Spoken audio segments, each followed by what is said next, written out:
黒より黒く闇より暗き漆黒に我が真紅の根高を望みたもう。覚醒の時来たれり無ビューの境界に落ちし断り、無行の歪みとなりて現出せよ。これが人類最大の威力の攻撃手段。これこそが究極の攻撃魔法エクスプロージョン。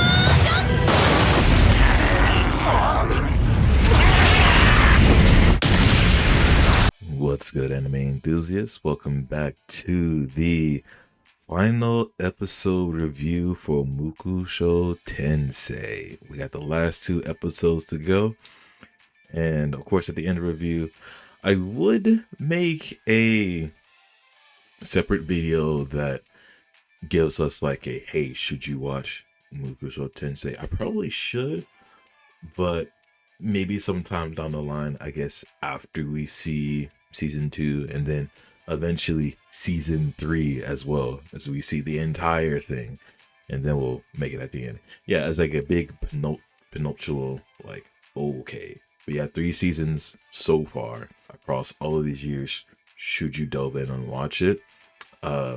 Immediate preliminary answer after seeing the first 24 episodes. Yeah, there's some caveats here and there, but you know, it is what it is. But with that being said, these 2 episodes, 23 in particular, heart-wrenching and very eye-opening, deep introspection into Rudeus. And we get to see some snapshots of the other characters as they're going along. In episode 24, on the lighter side, but it's a B-side to one of the previous episodes, to where it shows another character's perspective, that being Eris, and what they were doing while Rudeus is off meeting, dealing with the kidnapping and meeting with Paul. But, with that out of the way, JD, what you doing, man? How you doing? Yo, Soren, yo. I think between just watching your Genosha playthroughs and talking about this anime, I've been having a pretty good time. Also, good job getting belt from Yuriko for like the 5th time. Love seeing that. We don't want to talk about that. We don't need to talk about that. Are you sure? We have time. Yuriko just needs to be put in the cold sleep as always. I just got bad teammates, that's all. And I got like a lemming crew of crewmates that just don't know how to think for themselves each and every single time. It just seems that the intelligence always regresses every single time I loop. Dang, you're starting to sound like Rakio. I think that's why you're getting sent to cold sleep so often. Hey, that's why me and him are cool. But speaking of imposters, this anime is quite an imposter, isn't it? As it doesn't really show us a whole bunch of details, as we kind of did discuss in the previous review. And thanks to Arky, also Arky coming in again, thank you so much, but of saying how much of a cool adaptation this anime is, but also leaving out some of the details. I am now more interested in reading like all of these excerpts from the light novels to get a little bit more context into things, especially for this episode, episode 23. And I don't see 23, but 22 and 21 entirely. Like, I've read those chapters, and dear God, while they're cool in the anime, it pales in comparison to what the light novel is able to offer and what things are like changed around. Like, for instance, like the meeting with Dragon God. Oh, the Ox scene was anime only, and it's kind of cool that it did happen. I did enjoy that. But Orts is so much more calm, thoughtful, and like engaging and more curious in the light novel than he is in the anime. Like, he asks more questions, and he even what's the word I'm looking for? He's a lot cooler. That's just a pretty much. He's a lot cooler in the light novel than anything.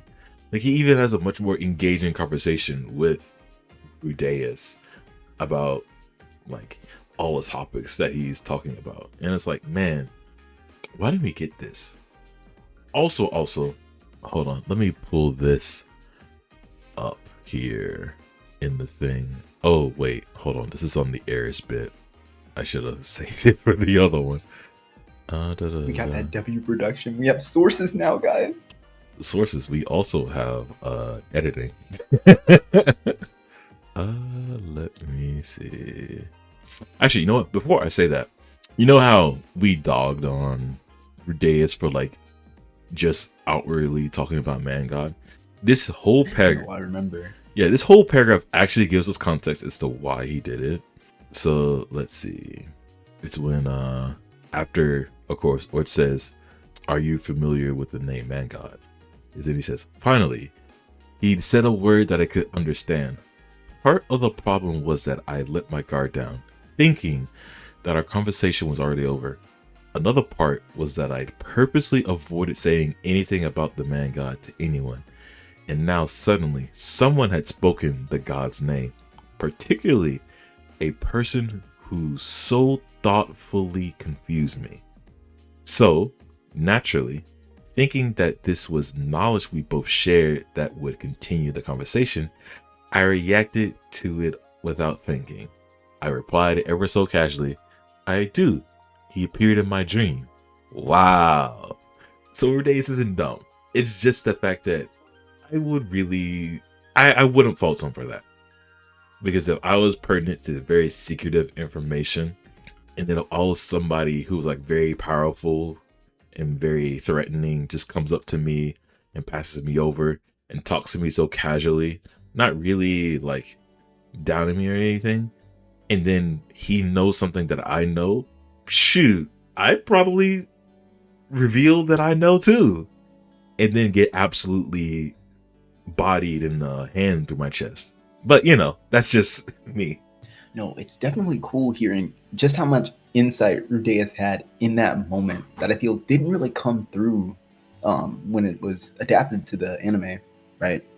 And it does convey the same sort of idea that, oh, Rudeus felt comfortable enough when he shouldn't have, but the light novel gives you so much more context that makes it feel more believable. You know what I mean? Yeah, Orts is really he just answers the questions.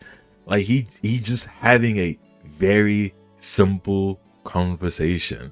Like even beforehand, the episode says, something about his attitude toward me was kind of weird, as if he were being cautious around me, as if he were being more distant with me than he'd been with Ruger the heiress.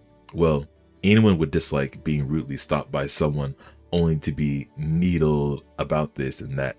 Even if he did know something, I probably wasn't going to get him to tell me about it. And, you know, Orch is just like being so casual and calm. And of course, Ruger just gets bodied almost instantly, like within 10 seconds in a light novel. In the anime, of course, they showed off like, yeah, Ruger's cool. But nah, he just gets like, I will say, the one thing that's pretty interesting here, let me see. It's between when Rudeus starts using his magic and when he created the purple fireball. That is detailed more in the light novel. Let me find this again. A bit more context to that is that when Orch does disturb magic, it gives Rudeus gives us insight on how it feels. He says, "My feeble thoughts of resistance were easily blown away. The moment Orch aimed his right hand at me, the mana that was beginning to take shape at the tip of mine was swept away. No matter how much I tried to channel mana into my hand, it took no form and dissipated. Even though I was half conscious, I understood. There was interference with the mana in my hand that disrupted it and rendered my magic ineffective. He had sealed my right hand, but I still had my left. So I lifted it and conjured magic between Orch and myself, unleashing a shockwave. An explosive boom resounded as Orch flew backward. I was also thrown away from the blast. You nullified my disturbed magic. No, that's not it. You're using multiple schools of magic simultaneously. Quite skilled to be able to do that voicelessly. Like this, isn't it?" The man snapped his fingers on his left hand. When he did, a small square 50-centimeter window formed in the air. It was a beautiful window, adorned with gorgeous dragon-shaped ornaments. More difficult than I expected. I'm sorry, what?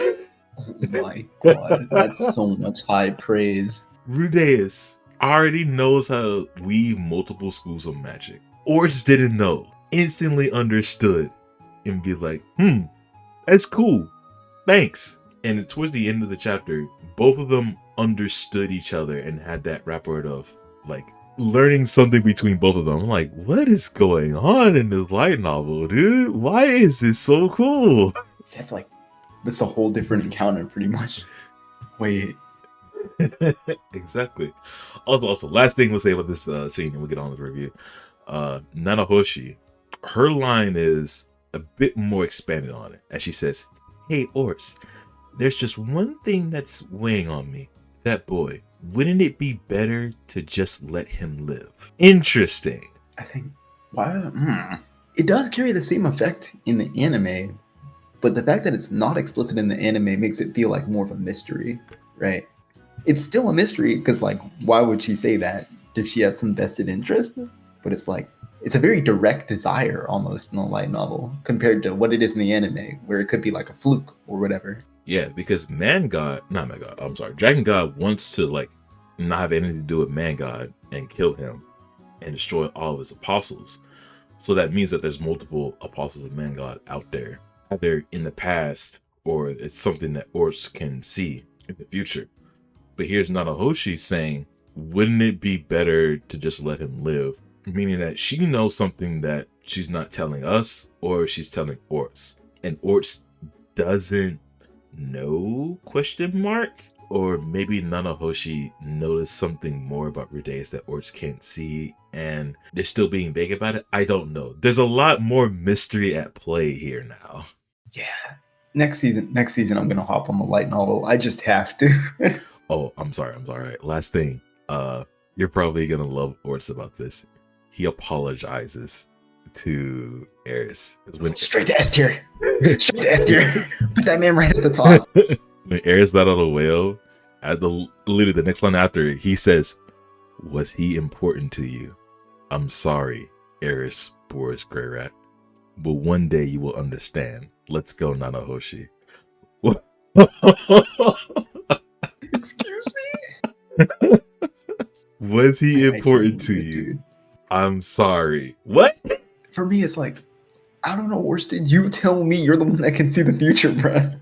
Like I said, everyone except for Rudeus, I guess. He's more cool, more nice, more cordial than anything. I think maybe he's a lot more, what's the word I'm looking? Dang, I can't find my big words anymore, man.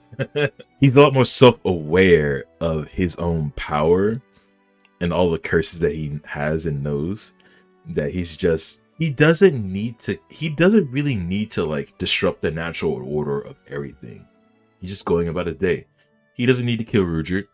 He doesn't need to kill Eris. He killed Rudeus because he's an anomaly and he's an apostle of Man God. That's the only thing. He has no reason to like deal with Eris or so why be mean to him? Be nice. And if they want to fight, cool. Put them into the ground and then give them tips or anything. That's it. But yeah, unfortunately, Orts and Eris, they are fighting for number 1 and 2 for me. No, that's so incredible. Just like, I can't believe the difference is that stark, right? But speaking of differences, let's get into these episodes after talking about this and idly finding things for 17 minutes. So, episode 23, Wake Up and Take a Step. Now, I would usually go through this entire episode while talking about how things play by play for the summary. However, they jump around a lot in this because it's not only about Rudeus, it's about everybody else. So in my notes, I've broken it up into everything that is happening between everyone, and I'll go through in my notes. We'll save Rudeus for last because I think as far as the context of how he's feeling, it's better to understand how everybody else is thinking and feeling first before we then get to Rudeus. And it keeps everything kind of together in one place. So what's going on with Eris? Eris is on her journey with Ghislaine, and through her section, she's talking with Ghislaine, but it's also like a monologue to not only herself but also to the audience and the readers, that how she's understanding that she relied on Rudeus for pretty much everything, and saying how strong he is, how amazing he is, how composed he is, how he's carried like the entire party, and how she didn't really do much of anything, and how she couldn't do anything for him. And of course she confesses his love for him atop the rock. And towards the end of it, she does have the resolve to get strong enough to not only beat the dragon god, but also to protect Rudeus. Nice, simple, and also we get to see the reveal of how Ares looks with a cut hair. On the Rudra side, he defeated some monsters that a traveling merchant band that were having trouble with, and when he saved them, he introduced himself as Rudra Dead End, and he calls himself a soup red. And now he's learning firsthand that the curse is waning, how these merchants aren't scared of him, because why would we be scared of you? Because you saved us. And they're like more interested in him. Hey, do you have that red gem on your forehead? He shows it and was like, wow, it's not anything that I imagined. Hey, these old stories that my mother used to tell me about soup reds and how they would eat me. It's all that stuff. And Richard just smiles like, dang, Rudeus was actually right. Everything's fine. Everything's okay. On Roxy's side, Roxy's party has a drinking contest with Kish Kish. Unfortunately, Kish Kish wins. Hey, yo, Great Demon Emperor, cool. But afterwards, the Great Demon Emperor doesn't have enough money to fund the contest, but Roxy pays for it. And for doing that, the Great Demon Emperor rewards Roxy for helping her. Perhaps a demon eye. Well, Roxy's like, yeah, hey, why don't you use your demon eyes to help me find the missing members of the Grey Rat family? And Kish Kish was like, yeah, I can do that for you. So now Roxy knows that Lillian, Aisha, and Paul are reunited. And we get a little scene of that. But Zenith is still missing. Where is Zenith? Kish Kish can't get a good look on where Zenith is, but she knows that the approximate location is the Bagrat continent in the labyrinth city of Rapat. Also, the Great Demon Emperor also sees Rudeus being glum, and she laughs about it. At the end of Roxy's session, she tells the party, she tells the party of the information that she received, and I'm guessing that's where their next destination is.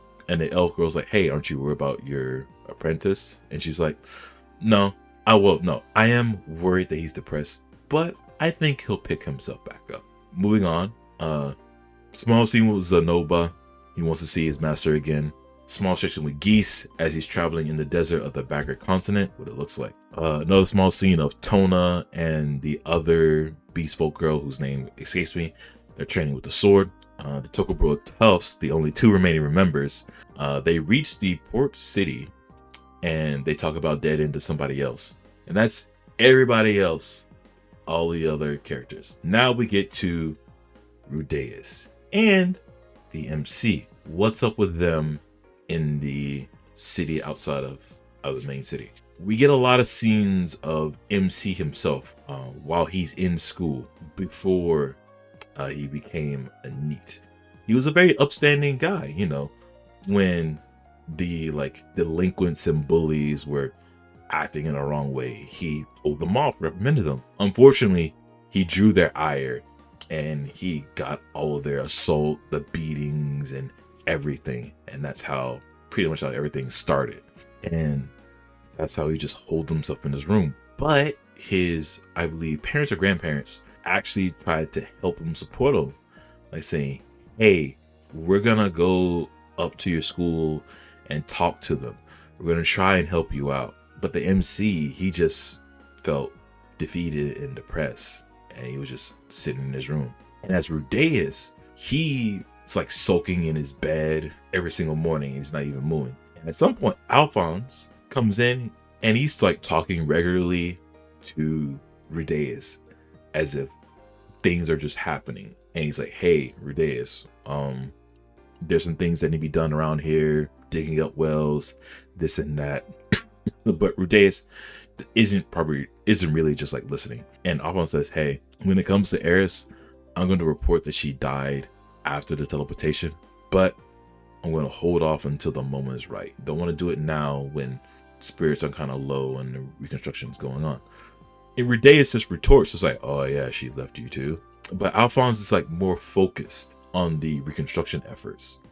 And he tells Rudeus like, hey, you're not the only one suffering here. And he leaves. But Rudeus just falls back into the bed. And in one of MC's flashbacks, while he's in his room, there's somebody like talking with his folks. And there's that small little support. That person like hopes that the MC gets better. And then the MC, he himself is trying to leave, but he can't. He's just pulling himself back. And then we get that deep introspection. As one of your commenters said in the previous videos, people don't change that easily, no matter how many chances they get to start over. That's what he says. And we realize, and you kind of see and realize, the MC, he has people to reach out and help him. He has people that helps him, wants to help him. But the MC himself, he rejects that offer. He rejects that hope. But still, there are people that believe in him. And he's going through his mind. And he's just sinking further and further and further. And this imagery of like this gray stale image of like bubbles going up as if he's like drowning. But at the end of it, he has a dream. What looks like a dream. But it's centered around Zenith. He's in his child days, having fun with his father Paul. There's Lilia. Both of his sisters are born, but they're still babies. And towards the end of it, he hears possibly Zenith saying, I love you. At that point, Rudeus and the MC in his flashback, or I guess his introspective mind, they get up out of that bed and they have that resolve to take that first step to get out of that slump and to do what you need to do. Of course, we can't end on that because the final scene is after the credits. There's multiple people in this small room, and they're talking about Rudeus and recruiting him and some of the accolades that he's got, being a Saint class water mage at 5 years. And there's one person advocating for them, a person with silver hair, these blacked out glasses and long ears. And they look familiar to, well, actually all the characters are familiar from the very trial scene of Saros. And the person advocating for them, as if you read and discern from the text, is Sylvie. That's Sylvie. And then the episode ends. Let's address this immediately, because that whole scene now is kind of like turned for me. Because now those people in the rafters, I don't know who they are. They're factions, but they're possibly not of the Grey Rat families. And whoever Sylphie is with, now Sylphie knows everything about Saros and what's going on. So I don't know how Sylphie's going to help the MC that way. But it's cool to see that after the teleportation, Sylphie was already part of this powerful organization, while Rudeus has been like locked away in the cage at the Beast Folk area. It took me a long while to sort of like accept that was Sylphie, right? But like everything lines up perfectly because Sylphie is the only, or I guess, as we know, Rudeus only had one other student, and that would be Sylphie, the one he taught everything before he was taken away to go tutor Eris, right? And by God, she looks. This is like one of those things where, like, when you're young, you get obsessed with the word elite, right? And make that your whole personality. She looks like a totally different person. She looks so confident. She has the stunner shades on, white hair. Did she dye her hair? What? She's sick. She looks really cool here. You know, it's interesting because they really played up the fact that Sylphie, well, the Rudeus thought Sylphie looked like a boy in the beginning, because in that trial scene, when I saw that person, I was like, what is this dude like wearing those shades for? And then when we get to the scene, it's like, and they start talking, it's like, wait, hold on. That dude, that's not Sylphie, is it? Oh, wait, it is. Whoa. How it comes full circle. Okay. I did ask this before we started, but I'm just doing it for the sake of like everybody else here. Do you think that Zenith is still alive? Like I was saying before, we don't see her body through Kish Kish's eyes, right? Which is like one of the main reasons why I think that she may be in like deep peril. But there's also the part in that flashback through her POV where she pricks blood, right? It makes me think, oh, she's probably like injured or gone or hurt or something like that.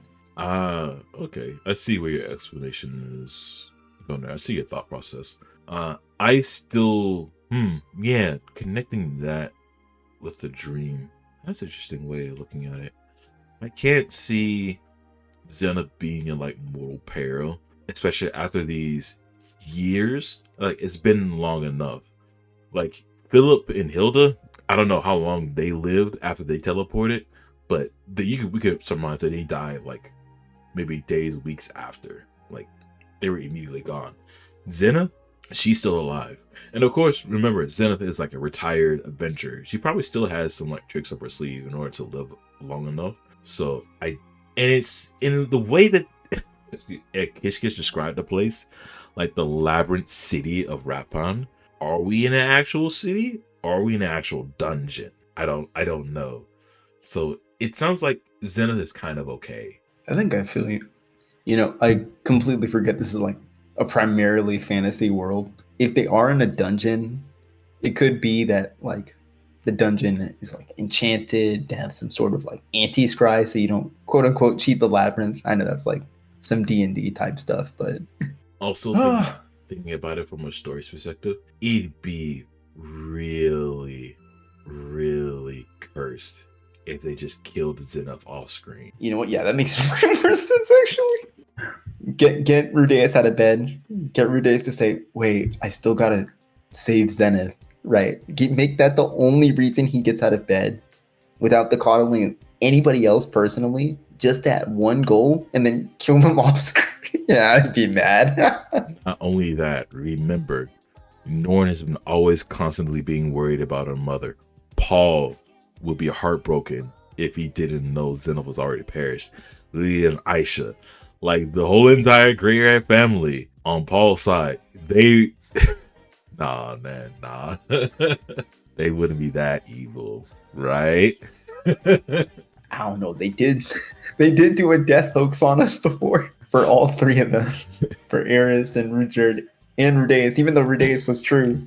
You know, speaking of evil, we talked about this beforehand. How we read in the light novel. I read the Eris perspective in her chapter before this. Like, her whole section is like of her talking with Ghislaine is expanded on so much more in the light novel that this whole section just, to me, really pales in comparison. Like, not only is she like talking about it, but we also get to understand Eris's whole deal of why she feels this way.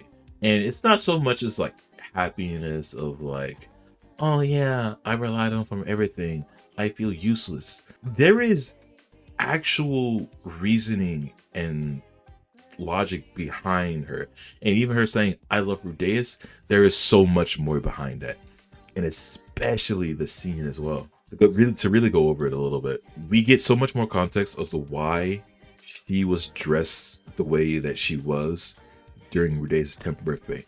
That was her whole mother's plan. Her mother said, hey, I'm gonna put you in this dress, go over there to Rudeus. Her mother was scheming, and Eris, she herself stopped it because she didn't want to be used that way. Like, she didn't want that. She was being defiant. But then her whole perspective shifted when she got teleported, and when she's like was being with Rudeus, she started to fall in love with him because of the way he was acting, because he was being nonchalant, because he was being very thoughtful in his process of helping not only her but also Ruger, taking the time out, really constantly doing that. And then we get more introspective of her thought process behind Paul. When she heard that Paul did everything that he did to Rudeus, she was like, I'm gonna go fight Paul. I don't care if he's advanced class in all three styles, I'm gonna fight him.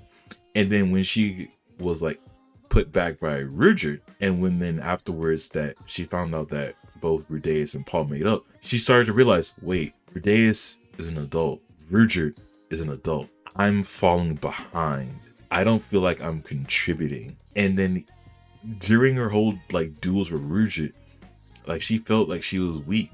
But that moment that she got that hit in, she didn't care. It was like lucky that he was like oh god.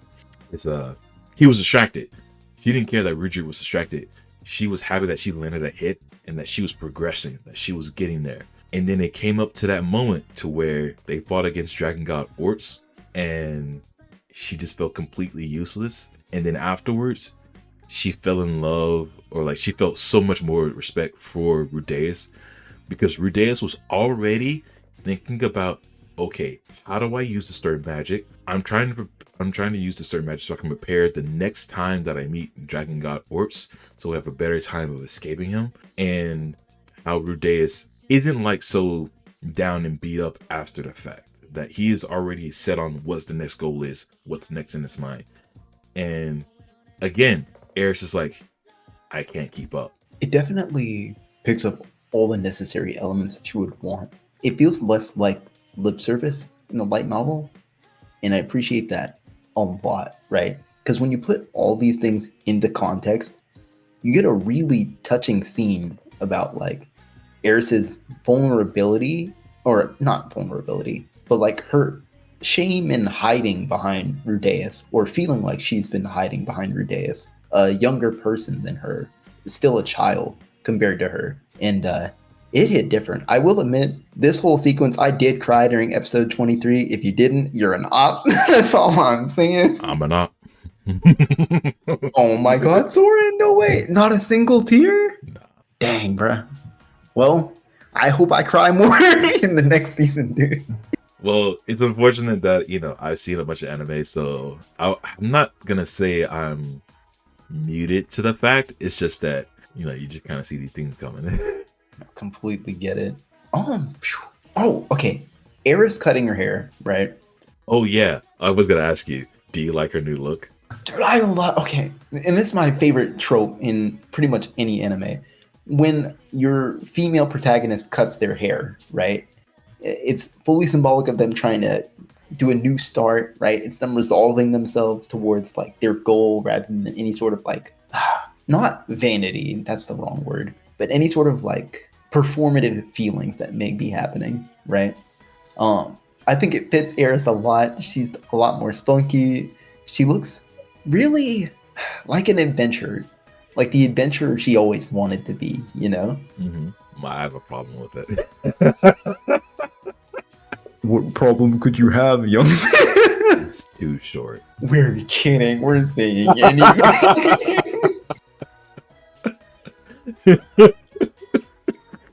I'm not kidding. I wish it wasn't that short.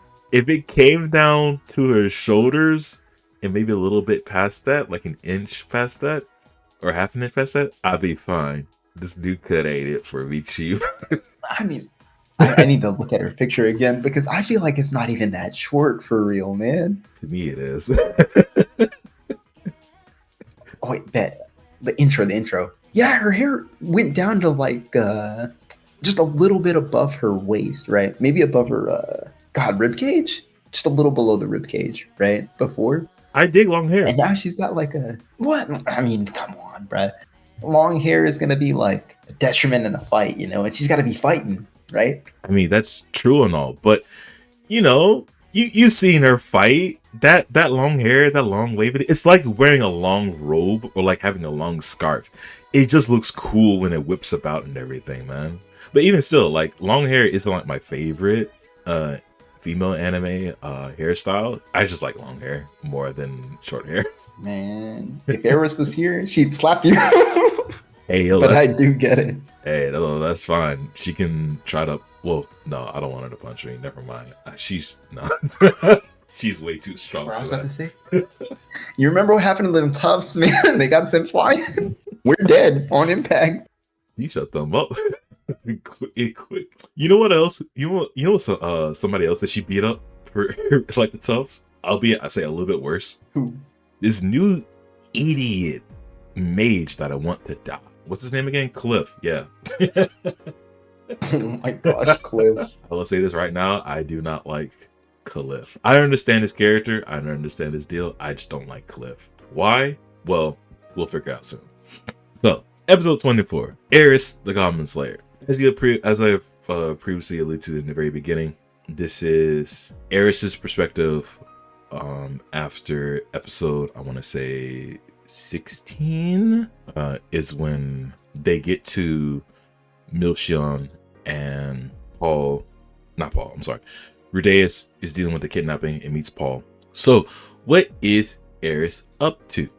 Well, before we get to that, the beginning gives us a visual story of a character and things they've never seen before. A kid is born, his parents get slain, he gets picked up by some people outside of a castle or town. The dude has been given the royal treatment and like the noble stuff. He gets all his digs, he gets all his maids, and he's no magic. And then he sees a party go by through his window.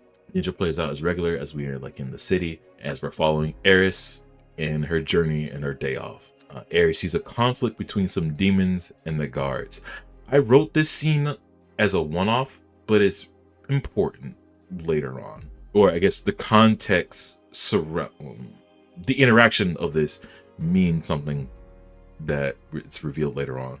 Eventually, Eris makes her way to the Adventurers Guild, and she's seeking the quest to slay goblins, as she did say in episode 16. She wants to go slay some goblins. She sees a scene where there's some kid mage that wants to be with the party, but the other party attempts to like reject the guy, but the kid isn't backing down. Before it escalates into violence, Eris steps in, tell them off, and the kid gets mad for Eris to come into his defense, and he calls her ugly. Big mistake, as Eris wails into the kid, stomps him out.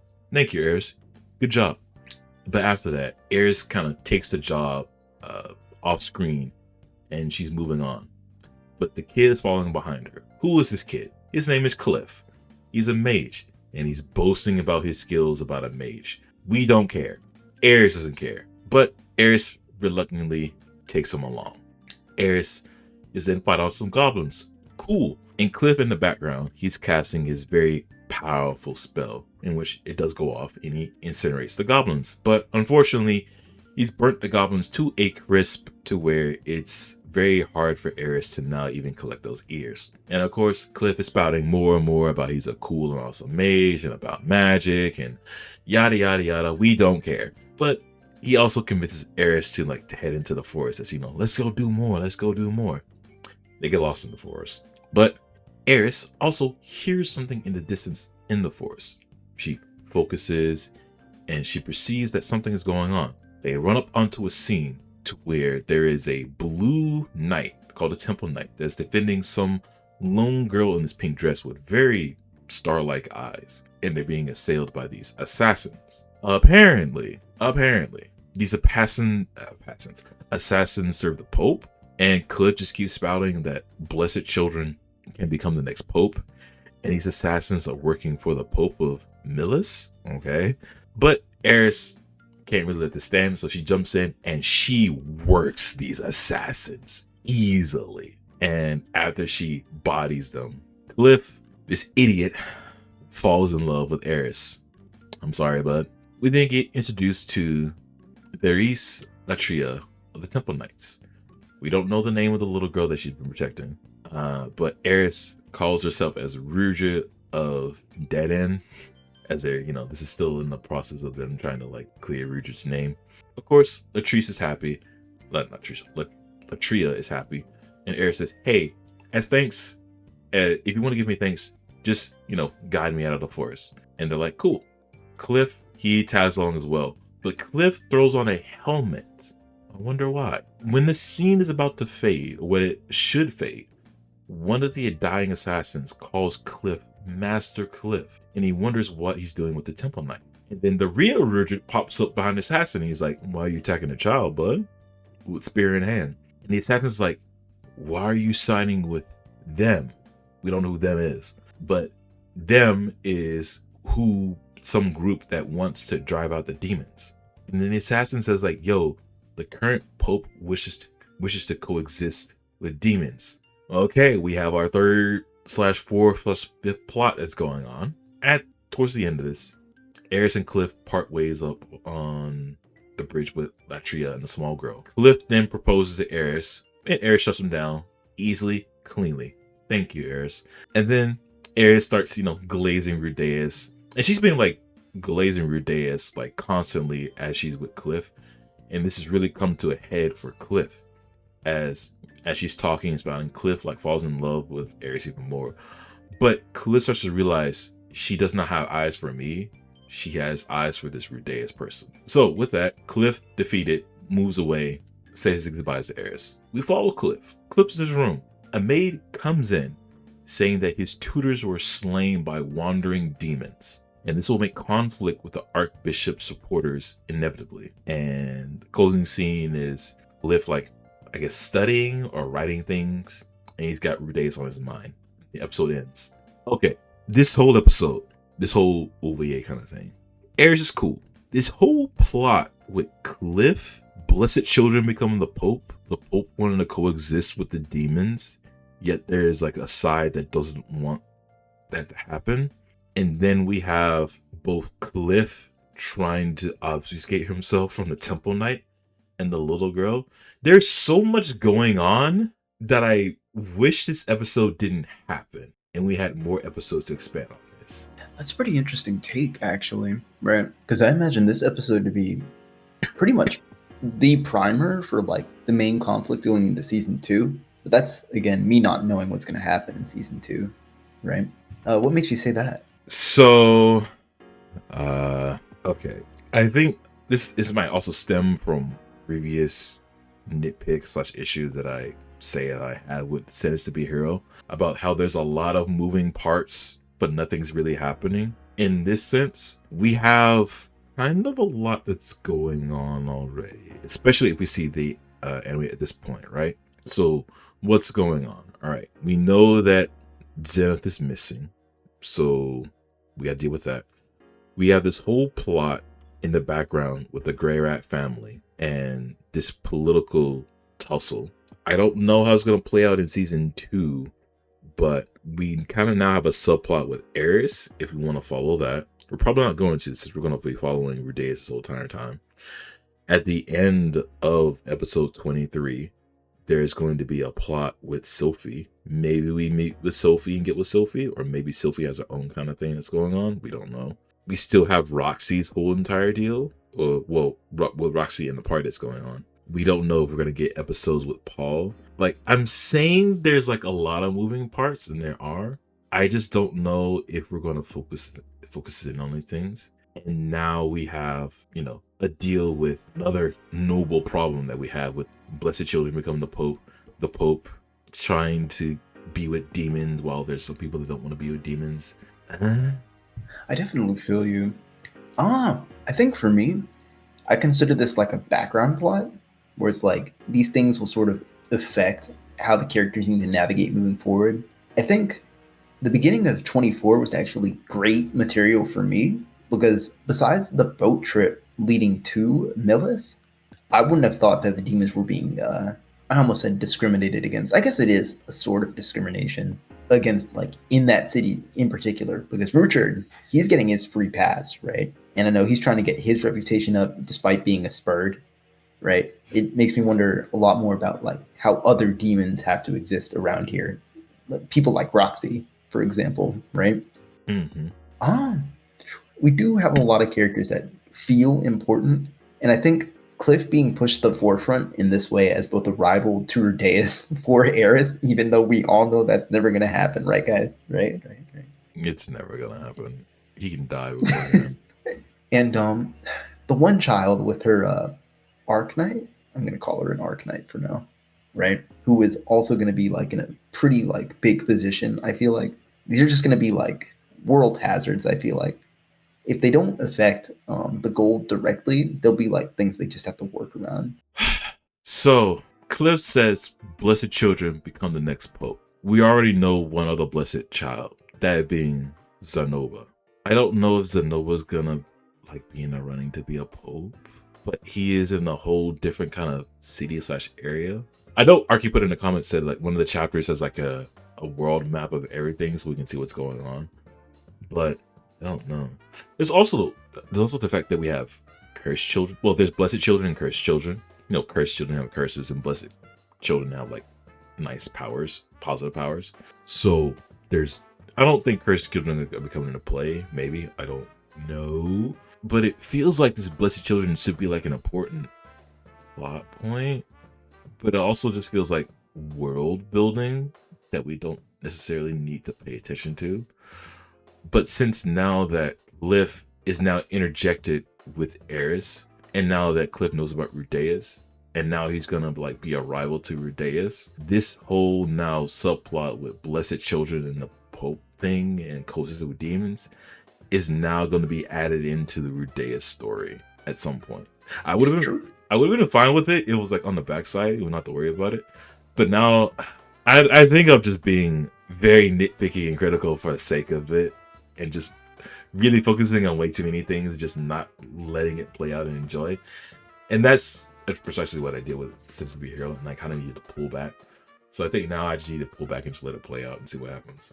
No, yeah, man, this is just the intro to like some more issues. Oh, now that you do mention it, we do have a lot of things to work with, huh?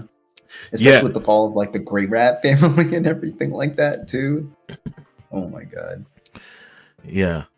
And so, and the reason why I bring it up is because in the chapter, as I am currently searching with this, is after Eris and Rudeus get to the camp and they meet Ghislaine, they meet Alphonse, and they have their little powwow meeting, and then afterwards that Rudeus knows that Sylvie is alive. The anime does not show this.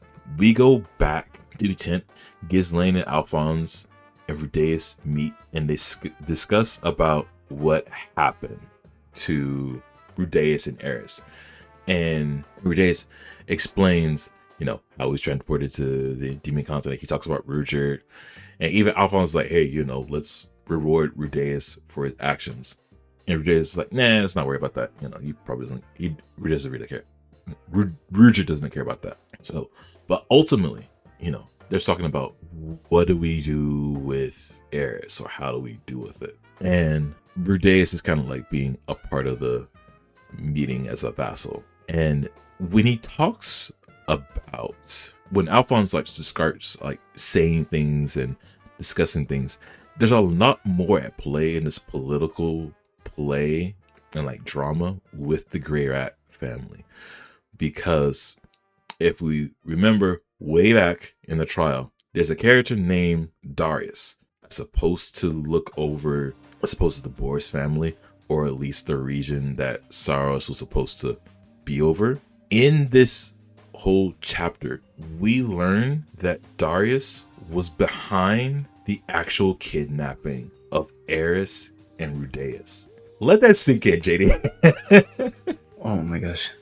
Okay, that's... Oh my god. There's nothing wasted in this stupid fiction, bro. There's everything is used.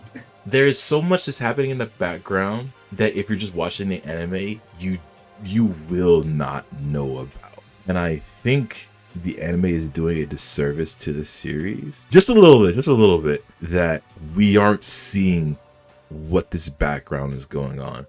Because if in the second season, we get to see Darius, and we get to see Paimon, who is in fact Paul's younger brother, who is also the current head of the Notice family, and we get to see these like other Grey Rats, and we don't know this information. It'll be good shock factor, but also at the same time, it just feels like we're being blindsided.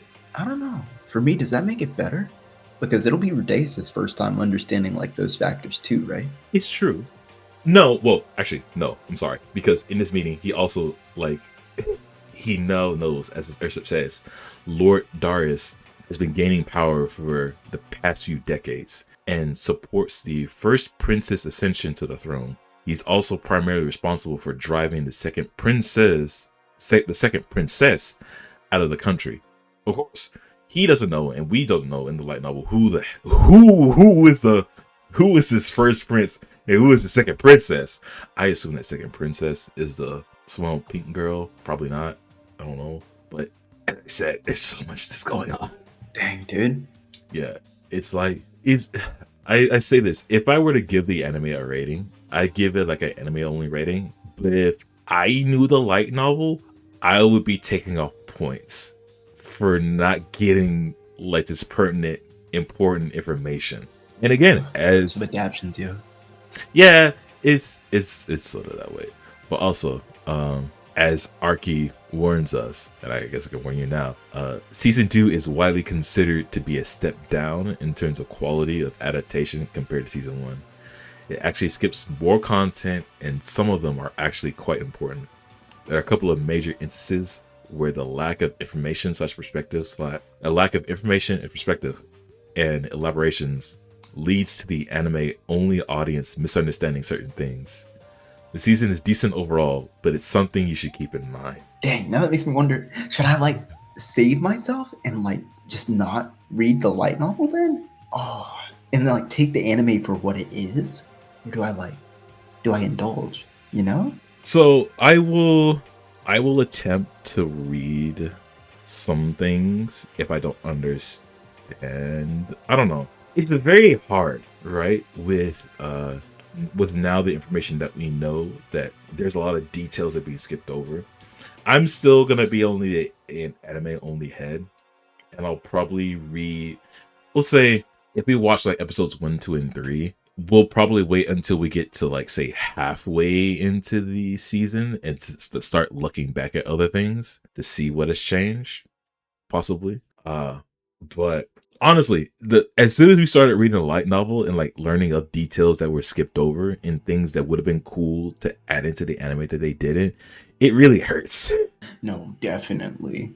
I'm always been like a lore, like world building textures guy, and I think the light novel just does it so much better than the anime.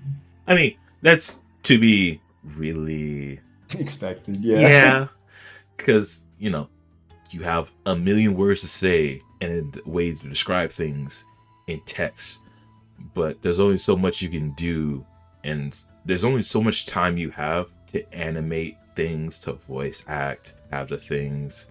So I'm pretty sure making adaptations is a really time consuming and like difficult process, because there's only so much you can add, there's only so much you can say, and depending on what you pick, it has to impact and help tell the story along. And if you just miss out on certain things, it's rough on the audience, and it's going to be rough on those that know the source material more as well. I'm looking at you, Promise Neverland season 2. Oh, shout out. Oh no, bruh. Just kill him, man. 24, let's see. I think the only complaint I can have about this episode in particular is that on Crunchyroll it is called episode 24 instead of anything else. I wanted badly for 23 to lead into like 24 and give me like some sort of almost reconciliation or like a time skip or something like that, right? It made me have expectations for 24 that sort of blindsided me at the start, I guess, right? And that's just like an organization thing, right? On Crunchyroll's side. Yeah, I don't know if originally it was supposed to be called episode 24 or it was supposed to be called, or it's supposed to be like OVA 1 or whatever. It definitely fits the OVA aspect of like a different story to be told and not in conjunction, because definitely at the end of 23, when you saw that ending scene of Rudeus in the snow, the still image, you know that, oh, this is the end of the season, that's it, there's nothing else to see anymore. But then you have something that says episode 24, you're like, oh, okay, what more is there to be seen? Wait, why are we going back? No, I had a really violent moment where it's like, oh, Eris, she looks so happy. Why is Ruchard there? Why is her hair like back? What? Hello? Yeah, but it was, not too bad on that front. But JD, is that all important time in question? How would you rate season 1 of Mushoku Tensei? I really came around on this thing. I came in, I had a bad attitude. I thought this was just going to be another one of those isekai fantasy roms with 4 million harems, right? With all like the lewd humor and all the boring stuff happening, and the absolutely zero challenge being presented to the MC at any point. And as time went by, I found a heartwarming, beautiful coming of age story crafted pristinely in a nice world For shaking my expectations, I'm giving it a 9 out of 10. This was an amazing thing to be a part of. Okay. Big things. I think it's time for people to understand fully that you are the good cop and I am the bad cop. I am the Simon. I am I am a lot more critical, as some of you can probably tell, especially after me not liking, I won't say not liking episode 24 as much, but like all the nitpicks that I've been doing. I really, I guess, overanalyze a lot of things to my detriment.